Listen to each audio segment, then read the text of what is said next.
اللہ رب العزت نے انسان کو کئی امتیازات عطا کیے اور کئی خصائص اور کئی خوبیاں عطا کیں جو کسی اور مخلوق کو نہ مل سکی۔ پروردگار نے انسان کو حسین صورت عطا فرمائی، سیدھے قد و قامت کے ساتھ زمین پر چلنے کی صلاحیت عطا کی، اپنے دل کی بات کو فصیح الفاظ میں تعبیر کر کے دوسروں کو سمجھانے کی قوت بیان عطا کیا، ہاتھ سے پکڑ کر کھانے کا قرینہ سکھایا، عقل و شعور ایسا انسان کو دیا کہ یہ بڑی سے بڑی چیز کو اپنے تابع کر لیتا ہے۔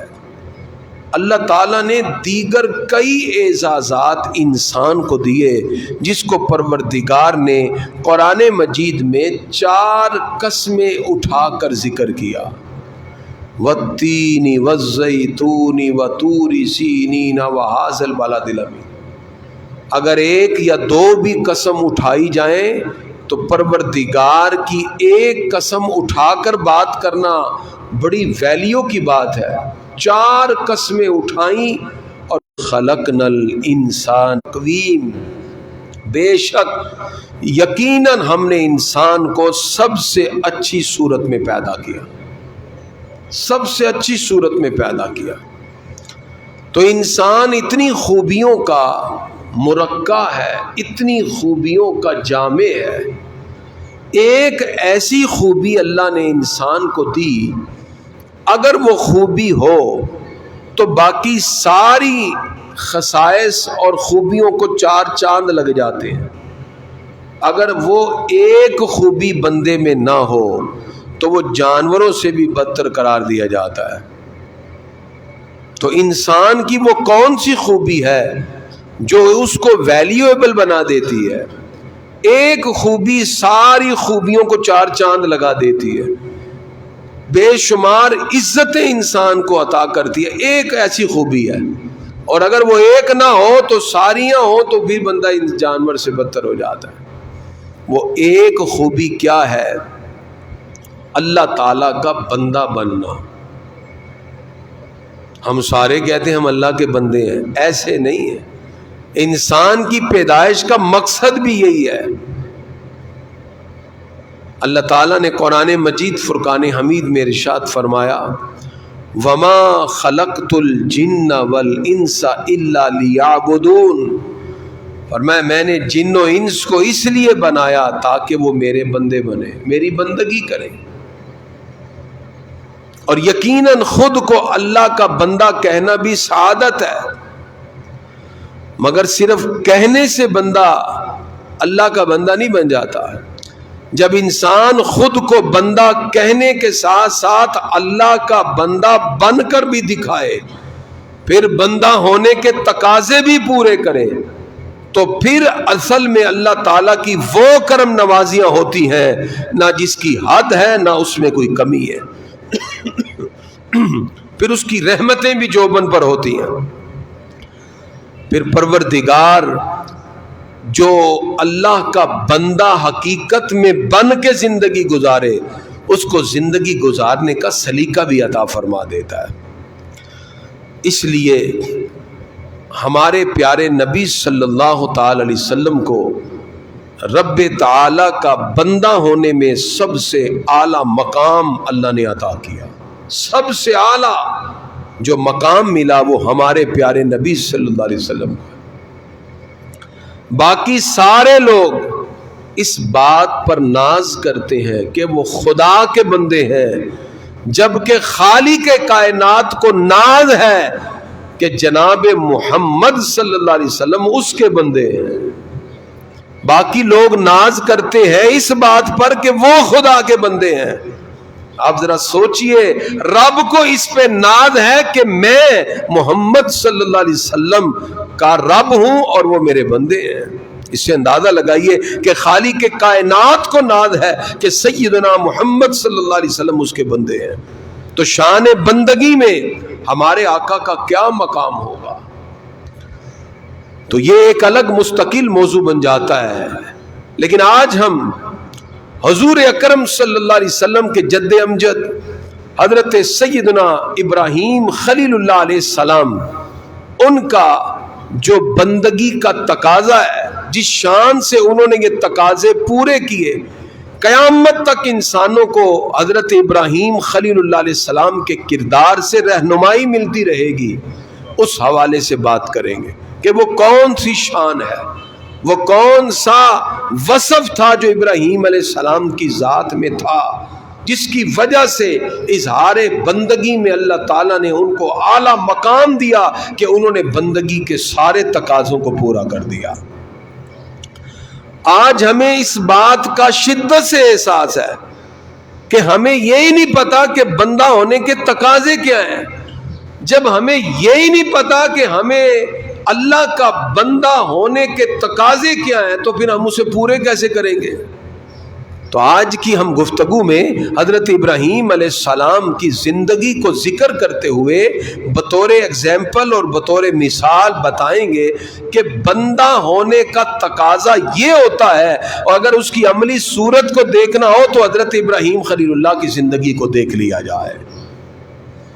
سب سے پہلے سمجھیے کہ بندہ کسے کہتے ہیں، بندہ ہونے کا مفہوم کیا ہے۔ عبدیت اور عبودیت یہ دو لفظ استعمال ہوتے ہیں عربی میں۔ اس کا معنی ہے کسی کی تعظیم کرنا اور اس کے سامنے عاجزی کا اظہار کرنا۔ اگر عاجزی کرنے والا عاجزی کی حد کر دے کہ جس کی تعظیم کر رہا ہے اسے معبود سمجھے تو پھر اسے عبادت کہتے ہیں۔ لہذا کسی کی تعظیم کرنا اور اس کے سامنے عاجزی کا اظہار کرنا تو ہم اسے کہیں گے کہ یہ اس کا بندہ ہے، اور اگر وہ اس عاجزی کی انتہا کو پہنچ جائے اور اسے معبود سمجھے تو پھر وہ عبادت بن جاتا ہے۔ حضرت عائشہ صدیقہ رضی اللہ تعالی عنہا راویہ اس حدیث کی جو دلائل نبوہ کے اندر موجود ہے اور تاریخ دمشق میں بھی، کہ سرکار فرماتے ہیں عائشہ مجھے ایک فرشتے نے آ کے کہا کہ اگر آپ چاہیں تو سونے کے پہاڑ آپ کے ساتھ چلیں۔ حضور صلی اللہ علیہ وسلم فرماتے ہیں یا عائشہ لو شئت لصارت معی جبال ذہب، عائشہ اگر میں چاہوں تو سونے کے پہاڑ میرے ساتھ چلیں۔ اور فرشتے نے آ کے مجھے کہا ان ربک عز وجل یقرأ علیک السلام ان شئت عبدا نبیا و ان شئت نبیا مالکا، اللہ آپ کو سلام بھیجتا ہے اور فرماتا ہے اے میرے پیارے محبوب اگر چاہے تو نبی کے ساتھ بندگی کا وصف رکھے تو چاہے تو میں نبوت کے ساتھ آپ کو بادشاہی کا وصف عطا فرما دوں۔ جیسے سلیمان علیہ السلام نبی بھی تھے بادشاہ بھی تھے، اب ہمارے آقا کو اختیار دیا گیا کہ چاہیں تو نبی ہونے کے ساتھ بندگی کا وصف رکھیں اور چاہیں تو نبوت کے ساتھ بادشاہی پسند کر لیں۔ سرکار فرماتے ہیں میں نے جبریل امین علیہ السلام کی مشاورت سے وصف نبوت کے ساتھ بندگی یعنی عاجزی کو پسند فرمایا ہے، بادشاہت کو پسند نہیں کیا۔ اس لیے حضور صلی اللہ تعالی علیہ وسلم اللہ کے وہ بندے ہیں کہ رب کو بھی ان کے بندہ ہونے پر ناز ہوتا ہے۔ جب رب کو ناز ہو تو بتائیے ہمارے آقا کی بندگی اور ہمارے آقا کی شان عبودیت کس مقام پر ہوگی۔ گرامی قدرات، ہم میں سے ہر ایک کہتا ہے کہ ہم اللہ کے بندے ہیں، میں بھی اللہ کا بندہ ہوں۔ بندہ ہونے کے تقاضے آج میں 3 آپ کے سامنے رکھتا ہوں۔ سب سے پہلے اللہ کا بندہ ہونے کا پہلا تقاضا یہ ہے انسان کو نعمت ملے تو شکر ادا کرے۔ یہ بندہ ہونے کا پہلا تقاضا ہے، نعمت ملے تو کیا کرے جی؟ شکر ادا کرے۔ اور دوسرا، بندے پر آزمائش آئے، امتحان آئے، ابتلا آئے، تکلیفیں آئے، مصیبتیں آئے، اس پہ صبر کرتا جائے۔ یہ دوسرا تقاضا ہے، آزمائش پر صبر کرے، مصیبتوں تکلیفوں پہ صبر کرے۔ اور تیسرا، انسان سے گناہ ہو جائے، کوئی نافرمانی ہو جائے تو فوراً اپنے رب سے معافی مانگے۔ یہ جو انسان کے اندر چیز پیدا ہو جائے کہ میرے اندر تو غلطی ہے ہی کوئی نہیں. یہ وصف صرف نبیوں کا ہے یا فرشتوں کا ہے؟ ہر انسان خطا کا پتلا ہے. جہاں بھی غلطی ہو فوراً رب سے معافی مانگ لے. یہ بندگی کا تیسرا تقاضا ہے.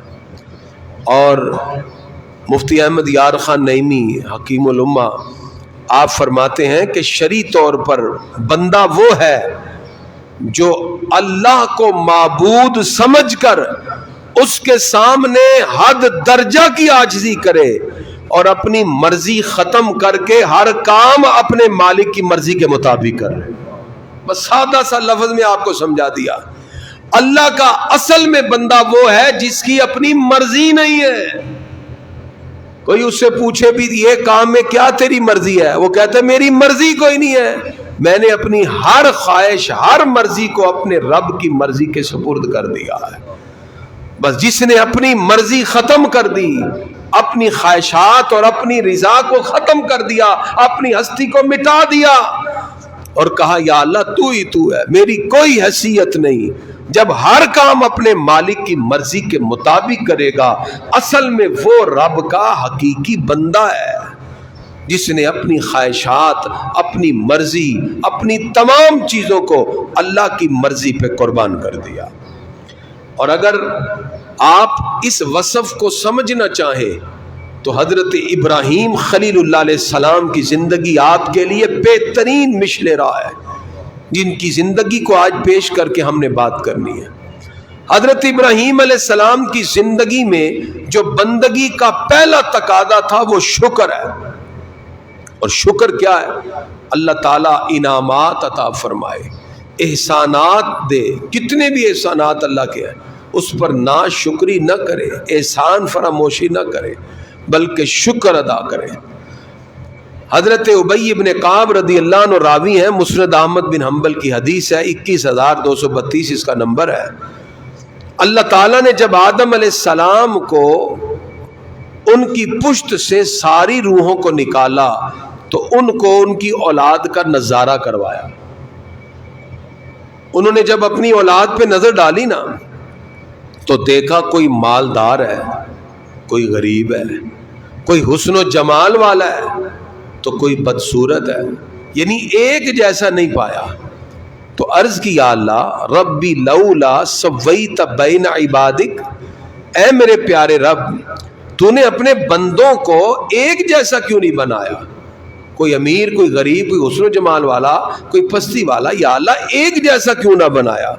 پروردگار فرماتا ہے انی احببت ان اشکرا, اے پیارے آدم علیہ السلام میں نے سب کو ایک جیسا اس لیے نہیں بنایا, انی احببت ان اشکرا, میں چاہتا ہوں جب یہ اپنے سے پست کو دیکھیں تو میرا شکر ادا کریں.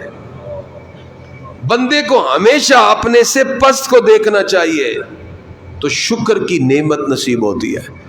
جب ہم اپنے سے اعلیٰ کو دیکھتے ہیں تو پھر حسد پیدا ہوتا ہے, بغض پیدا ہوتا ہے, اللہ کی تقدیر پر پھر بندہ راضی نہیں رہتا. اسی وجہ سے جب حسد, جیلسی اور بغض پیدا ہو, اس کی وجہ سے انسان اپنی نیکیوں کو ضائع کرنا شروع ہو جاتا ہے. کبھی بھی ایسا نہ کریں, ہمیشہ اپنے سے پست کو دیکھیں. آپ اس کو دیکھیں گے جو آپ سے پست ہے, اس کو دولت کم ملی, آپ کو زیادہ ملی, آپ کہیں گے اللہ تیرا شکر ہے مجھے تو نے یہ نعمت عطا کی. حضرت شیخ سعدی رحمۃ اللہ علیہ 40 سال تک سفر کیا, پھر گلستان بوستان لکھی.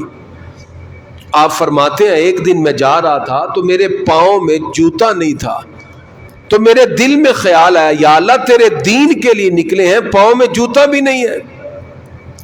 وہ فرماتے میں یہ سوچتا سوچتا آگے بڑا, نماز کا ٹائم ہو گیا. جیسے ہی مسجد میں داخل ہوا آگے ایک بندہ بیٹھا تھا جس کے پاؤں ہی نہیں تھے. آپ فرماتے میں نے فوراً اپنا سر سجدے میں رکھ کے توبہ کی, یا اللہ مجھے معاف کر دے, تو نے مجھے پاؤں جیسی نعمت عطا کی ہے, جوتا نہیں تو کیا ہے. اس کا مطلب اللہ تعالیٰ نے سب کو ایک جیسا نہیں رکھا, اس کے اندر اپس اینڈ ڈاؤن رکھے. اس کی وجہ یہ ہے تاکہ یہ لوگ شکر ادا کریں. حضرت ابراہیم علیہ السلام کی زندگی اسی وجہ سے تعبیر تھی, اور آپ کی سیرت کا پہلو کیا ہے, آپ اللہ کے شکر گزار بندے ہیں. اس لیے پروردگار نے سورہ نحل کی آیت نمبر 120 121 میں اس کا ذکر کیا اور فرمایا ان ابراہیم کان امتا قانتا للہ حنیفا، بے شک ابراہیم ساری اچھی خصلتوں کے مالک تھے، اللہ تعالیٰ نے ان کو فرما بردار بنایا، ولم یکو من المشرکین، ہر باطل سے جدا رکھا اور وہ مشرک نہ تھے، شاکرا لانعمی، اللہ نے جو نعمت عطا کی وہ اس میں شکر ادا کرنے والے تھے۔ یہی وجہ ہے کہ ابراہیم علیہ السلام کی پوری زندگی آزمائشوں سے گزری، مشکلات اور مصائب سے گزری، مگر لطف کی بات یہ ہے ان آزمائش کے ہجوم میں ان کا دل پھر بھی رب کی بارگاہ میں شکر ادا کرتا رہا، ان کا بدن اللہ کی بارگاہ میں اچھے اعمال کرتے ہوئے شکر ادا کرتا رہا، زبان سے بھی شکر ہے، اعمال سے بھی شکر ہے، اعضاء سے بھی شکر ہے، اس لیے ہمیں ہر حال میں شکر ادا کرنا چاہیے۔ جب ابراہیم علیہ السلام اتنی آزمائشوں سے گزرے، ابراہیم علیہ السلام نے اپنی زبان سے کہا الحمدللہ الذی وہب لی علی الکبر اسماعیل و اسحاق ان ربی لسمیع الدعاء، یا اللہ تیرا شکر ہے تو نے مجھے بڑھاپے میں اسماعیل اور اسحاق جیسے بیٹے عطا فرما دیے۔ ناشکری نہیں کی۔ سورہ ابراہیم آیت نمبر 39 میں یہ نہیں کہا کہ یا اللہ اب بڑھاپے میں اولاد کا کیا فائدہ، نہیں، یہی ابراہیم علیہ السلام کا وصف تھا کہ زندگی کے ایک عرصہ گزر جانے کے بعد اولاد کی نعمت ملے تو پھر بھی رب کی بارگاہ میں شکر ادا کر دیں۔ اور آپ یہی تلقین اپنی قوم کو کرتے رہے جو بتوں میں مبتلا تھے، بت پرستی کرتے تھے۔ فرمایا تم اللہ کو چھوڑ کر جن کی باتیں کرتے ہو وہ تمہارے لیے رزق کے مالک نہیں ہے، رزق اللہ سے طلب کرو، اس کی عبادت کرو، اس کا شکر ادا کرو۔ اور ناشکری پر اظہار ناراضگی فرماتے۔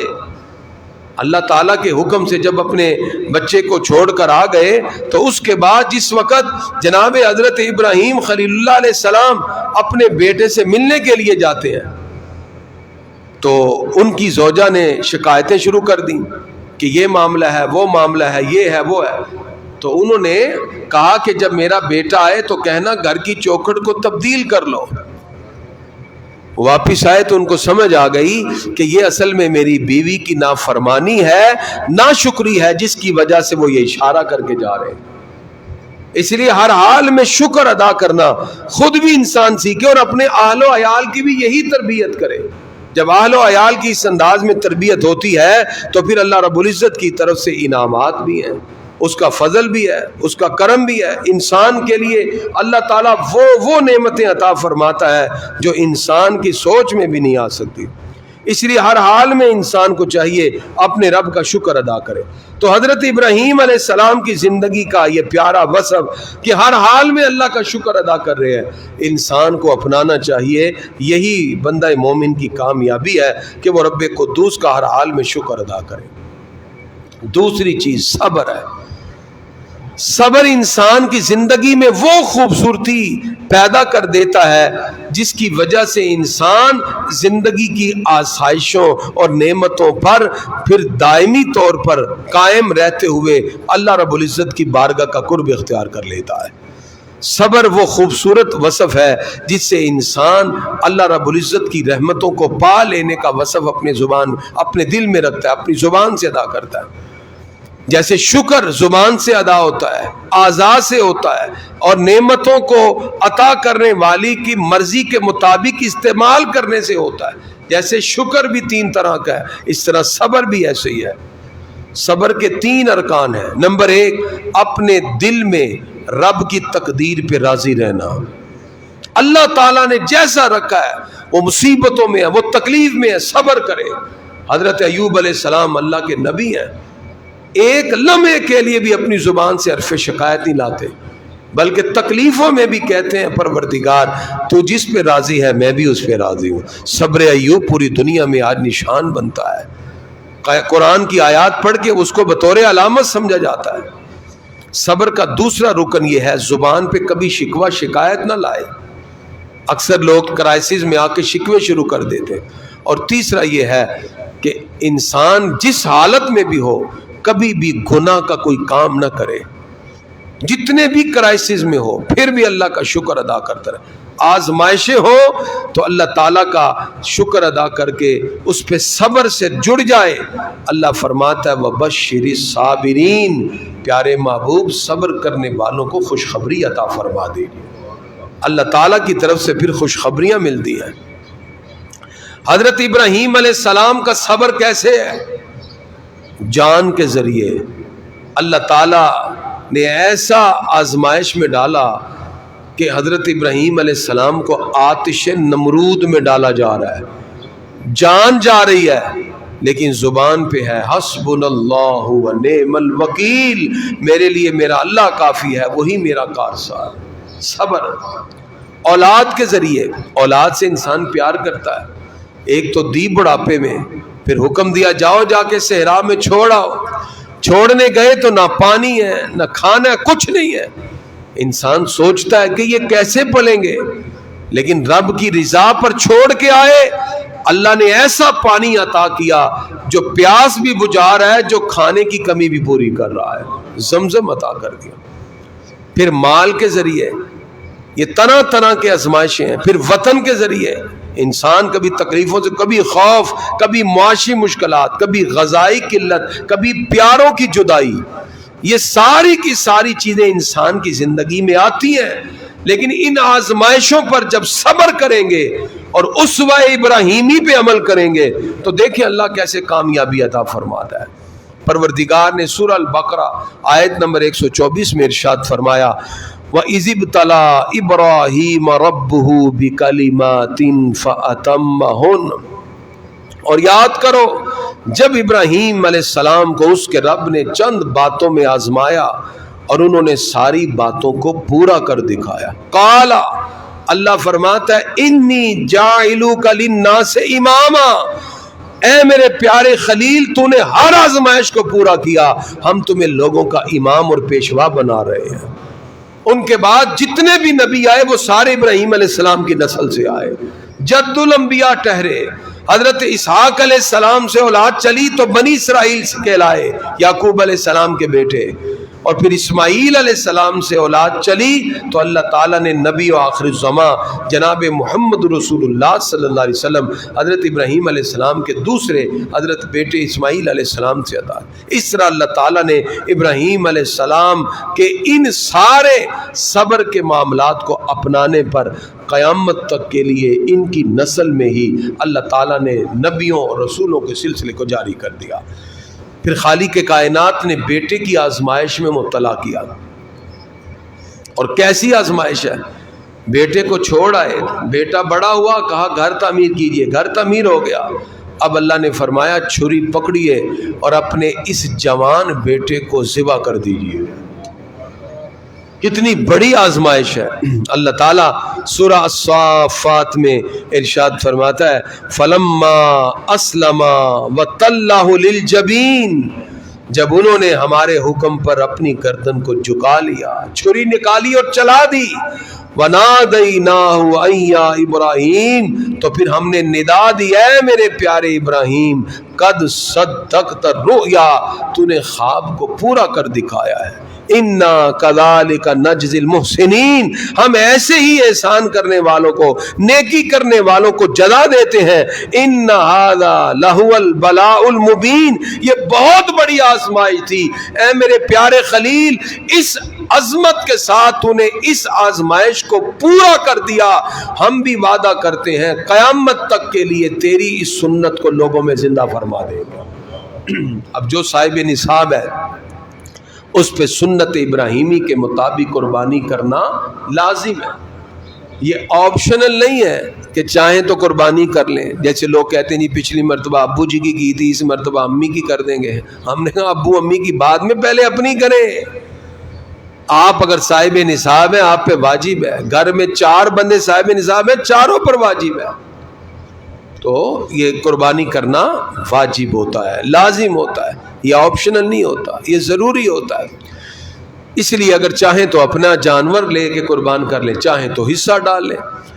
اگر گنجائش نہیں ہے الگ سے جانور کی تو 1-2 جتنے لوگوں کو گھر میں قربانی واجب ہے حصہ ڈالیں، لیکن اس میں نیت اللہ رب العزت کا تقرب ہو. بعض کہتے ہیں کریمی صاحب بڑا گوشت ہمیں موافق نہیں ہے، تو پھر تو آپ قربانی گوشت کے لیے کر رہے ہیں، پھر تو قربانی کی نیت ہی خراب ہو گئی۔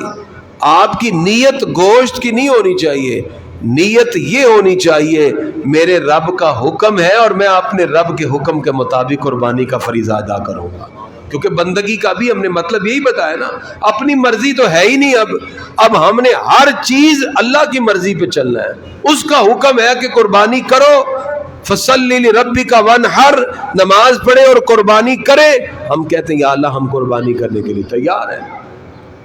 اصل فلسفی یہ ہے۔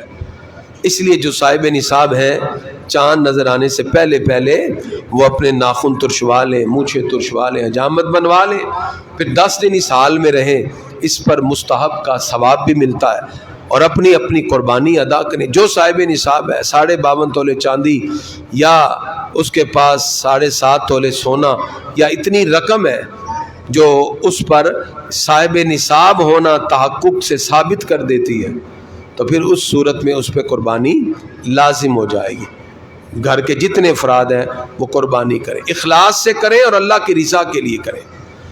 اور پھر حضرت ابراہیم علیہ السلام کا بندگی کا جو تیسرا تقاضا ہے وہ ہے اللہ کی بارگاہ میں عجز و انکساری سے استغفار کے کلمات پیش کرتے رہنا۔ انبیاء کرام معصوم ہوتے ہیں، وہ گناہ نہیں کرتے، غلطی اور مسٹیک انسان سے ہوتی ہے جو عام لوگ ہیں، ٹھیک ہے نا، جس میں خطا نہیں ہے وہ یا فرشتہ ہے یا نبی ہے۔ اگر کسی انسان میں خطا ہے، غلطی ہے، تو اس بات کی دلیل ہے کہ وہ انسان ہے، نبی نہیں ہے اور فرشتہ نہیں ہے۔ اس لیے انسان ہونے کے ناطے ہمیں روزانہ رات کو سونے سے پہلے اللہ کی بارگاہ سے دن کے ہونے والے کوئی بھی جانے انجانے گناہ سے معافی مانگ کے اور توبہ کر کے سونا چاہیے۔ یہی ابراہیم علیہ السلام کا وصف ہے کہ بندہ ہونے کا تقاضا یہ ہے انسان ہمیشہ اپنے رب کے سامنے عاجزی کرے، اپنے گناہوں کی معافی مانگتا رہے۔ اسی لیے یہی گناہوں سے معافی مانگنا انسان کے لیے رحمتوں کا سبب بن جاتا ہے۔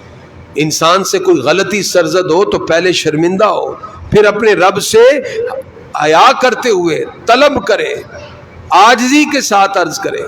حدیث میں آتا ہے جب بندہ ہاتھ اٹھا دیتا ہے یا اللہ میرے گناہ معاف کر دے، بار بار مانگتا ہے، پروردگار فرشتوں سے کہتا ہے یہ میرا بندہ ہے، اس کو مجھ سے امید ہے، اسی لیے مجھ سے مانگ رہا ہے، مجھے حیا آتی ہے کہ میں اس کے ہاتھ کو خالی لٹاؤں، گواہ ہو جاؤ میں نے اس کے گناہوں کو معاف فرما دیا۔ شیخ سعدی کہتے بندے غور کر، گناہ تو کر رہا ہے، حیا رب کو آ رہی ہے، وہ رب ہو کے کہہ رہا ہے مجھے حیا آتی ہے میں اس کے ہاتھ کو خالی لٹاؤں، میں نے اس کی خطاؤں کو معاف فرما دیا۔ وہ اتنا کریم ہے، اتنا غفور ہے، اتنا ستار ہے۔ تو ابراہیم علیہ السلام جو تھے ہمیشہ استغفار کرتے، رب کی بارگاہ میں دعا کرتے رہتے، اور اللہ تعالیٰ نے ان کی دعاؤں کو ذکر کر دیا، اور رب قدوس کی بارگاہ میں وہ عرض کرتے رہتے ہیں۔ خالق کائنات نے سورہ شعراء کی آیت نمبر 82 میں ارشاد فرمایا والذی اطمع ان یغفر لی خطیئتی یوم الدین، یا اللہ اور مجھے یعنی میرا جو رب ہے جس سے مجھے امید ہے کہ قیامت کے دن وہ میری خطائیں بخش دے گا۔ یہ حضرت ابراہیم علیہ السلام دعائیں کر رہے ہیں۔ اب وہ تو جلیل القدر نبی ہیں، پھر کہہ رہے ہیں والذی اطمع ان یغفر لی خطیئتی یوم الدین، کہ مجھے اس چیز پر میری خطائیں اللہ معاف فرما دے، مجھے امید ہے۔ ابراہیم علیہ السلام اس میں طمع رکھتے ہیں، خواہش رکھتے ہیں اور دعا کرتے ہیں۔ تو یہ فرمان اس بات کی دلیل ہے کہ اللہ تعالیٰ جس کو اونچا مقام عطا کرتا ہے وہ اتنا ہی بندہ بن کے دکھاتا ہے، وہ عاجز ہو جاتا ہے، وہ اتنا ہی اللہ کی بارگاہ میں عاجز ہوتا ہے۔ اور جب معصوم بارگاہ الہی میں مغفرت کی امید کرتے ہیں تو گناہ گاروں کو تو استغفار کرنا چاہیے۔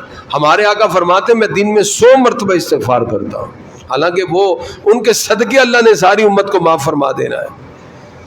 انسان ہمیشہ مغفرت کی آس لگائے رکھے، بخشش کا یقین رکھے، عمل سے غافل نہ ہو۔ اللہ تعالیٰ نے سورہ توبہ میں ان کا وصف بیان کیا، فرمایا ان ابراہیم لأواہ حلیم، بے شک ابراہیم علیہ السلام آہوزاری کرنے والے، رونے والے تھے، حلم اور بردبار تھے۔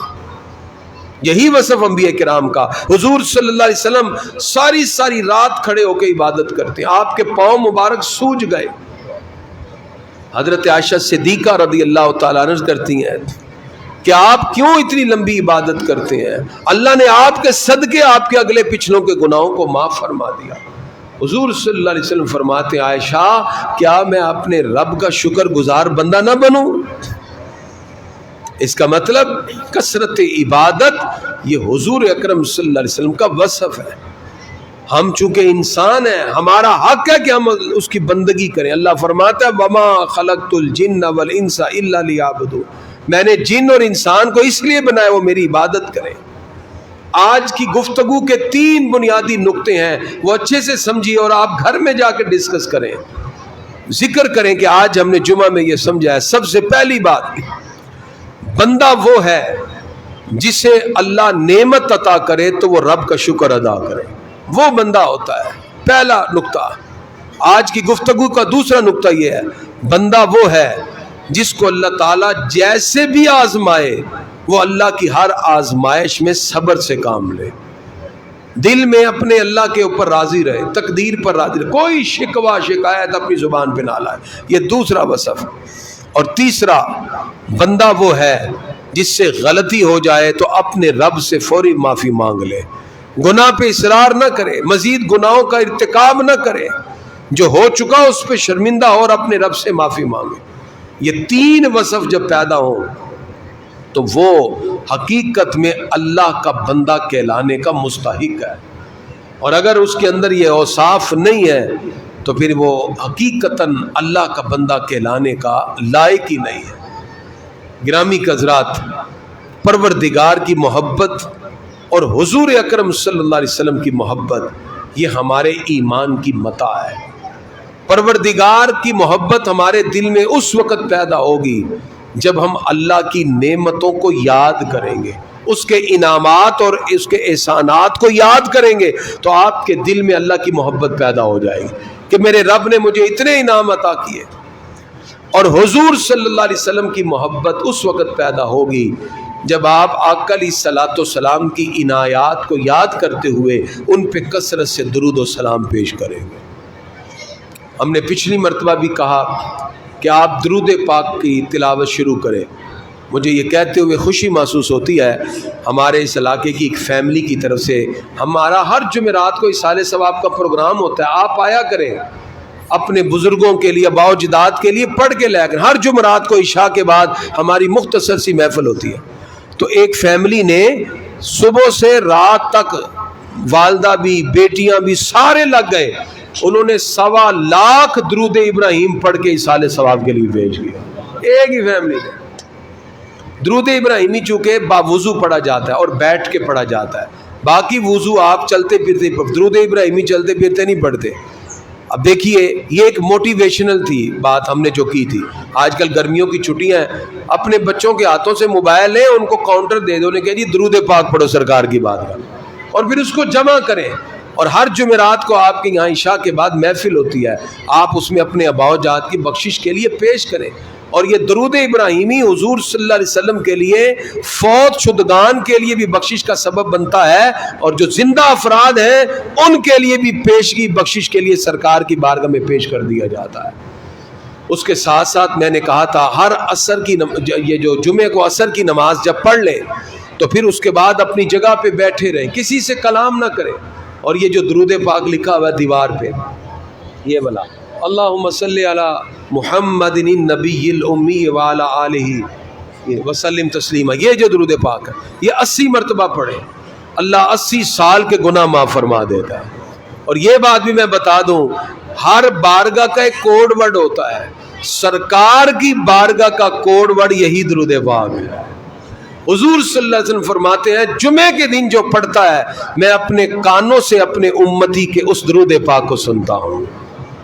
تو جمعے کے دن جب عصر کی نماز آپ پڑھ لیتے ہیں اپنی جگہ پہ بیٹھے بیٹھے 5 نہیں تو 7 منٹ لگیں گے، آپ یہ دروشی پڑھیں. اس دوران کسی سے گفتگو نہ کریں. اگر کوئی بات یا کوئی سلام ہونے کی اشارہ کر دیں جی میں درود شریف پڑھ رہا ہوں. اور آپ کو بھی چاہیے جمعے کے دن عصر کے بعد کسی سے سلام وغیرہ نہ کریں، اس لیے کہ وہ بندہ رسول اللہ کی بارگاہ میں سلام پیش کر رہا ہے تو کرنے دیا جائے. درمیان میں ضرور مخل ہونا ہے، آپ دیا ہاتھ اپنا ڈال دو، بھئی وہ سرکار کو سلام پیش کر رہا ہے. تو یہ آداب ہمیں سیکھنے چاہیے. اب یہ غفلت کے پردے جب دور ہوں گے تو انشاءاللہ سرکار کی نظر رحمت ہو جائے گی. تو ایک تو آپ یہ درود پاک پڑھیں، اور اس کے علاوہ چلتے پھرتے جب بھی آپ کو ٹائم ملے کوئی بھی درود پاک کثرت سے پڑھا کریں. حضور اکرم صلی اللہ علیہ وسلم کی محبت بھی نصیب ہوگی. یہی محبت دنیا میں بھی ہمارے لیے کامیابی کا سبب بنے گی اور آخرت میں بھی کامیابی کا سبب بنے گی. تو اسی طرح جو آج کل بچوں کی چھٹیاں ہیں، ہم نے فجر کے بعد اور ظہر کے بعد کلاس کا اہتمام کیا ہے. اپنے بچوں کو ضرور بھیجیے، ان کی تربیت ہوتی ہے. اور اسی طرح درود و سلام کے حوالے سے جو ہم جمعرات کو اصال ثواب کی محفل کرتے ہیں، ہر جمعرات کو عشاء کے بعد آپ اس میں بھی شامل ہوں. دعا ہے اللہ رب العزت کی بارگاہ میں جو سلسلے ہم